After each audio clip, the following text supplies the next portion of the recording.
I'm wondering to myself, because you have a large audience, and I'm curious to know because I don't know if you feel like you have platform dependence on Instagram or whatever. I don't know what your audience on Insta versus email subscribers looks like, but suppose you, without being a licensed therapist yet, suppose you had a paid offering that was like pretty passively fulfilled, like maybe a course or maybe a more hands-on implementation of the self-care calendars. Like, say they took a little cheap thing where you could show you doing some of these exercises for yourself if they're not comfortable doing self-care yet, whatever the thing was.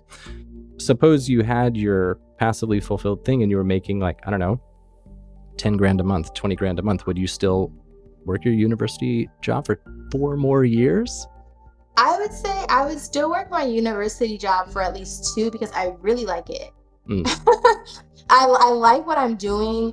The current students that I have, they haven't graduated yet. So there are other times and I'm like, these are my babies, and it's not too taxing on me.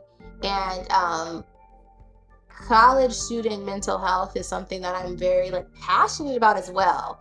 So I still want time to figure out how I can also be able to tap into that through Cassie's Cure. And whether that's like having different departments on campus come and book me to come and speak to these students. But right now I'm like, okay, this job I'm enjoying it and I don't want to give it up just yet. And I'm Okay. while it's like, oh, more money is nice and you want you want your time back essentially. But I'm like, I also kind of love what I'm doing here. Yeah. At the Well, same that's time, lovely. I'm like, my contract for this current job is 4 years. And so, being able to say, all right, I finished this and I'll step boldly into the next chapter kind of a thing. But, we never know what the future holds. But right now I'm looking at it like, no, I want to stay here for a little bit more. Yeah, I mean, I think that there's maybe a romanticization of quitting your job to do the business full time. And when we look at your background with like COVID, for example, some people could see that as a roadblock limitation, but perhaps its presence caused you to take the brand in these kind of more digital directions that are now providing a really solid foundation.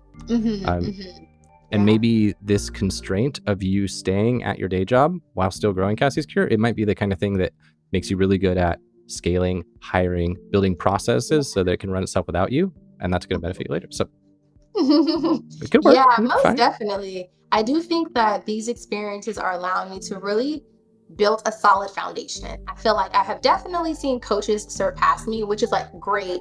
And then they come back and they're like, I'm exhausted. Yes, I hit the 6-figure mark, but I feel like I'm afraid to show up, or I'm like, they're kind of I forgot the little wheel that a rat runs in, or they're just like, I have to keep Hamster going. wheel.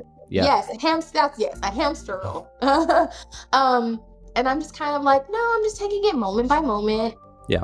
Being like, okay, let me work on this foundation. Let me work on this portion. And not rushing that process and kind of really being able to see the beauty of it. Because I feel like now when I go places, my brand speaks for itself.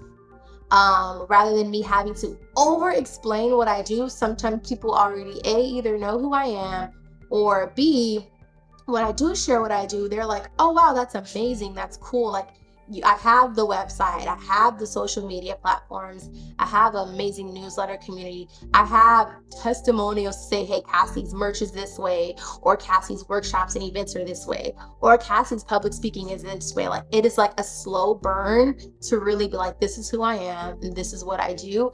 And I feel like I'm operating at my pace, not at the pace those business coaches tell you that you need to operate at during Black Friday to buy their course, when they do the FOMO, you need this. If you don't buy my course, you will never make $1 a day in your life.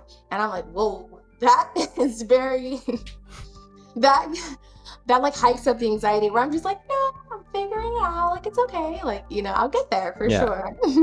A wise woman once said, you can go slow, and all the things that you're hoping will work out for you can still work out for you. Cassie said that. Yeah. Right. Yep. Yeah, no, that's really smart.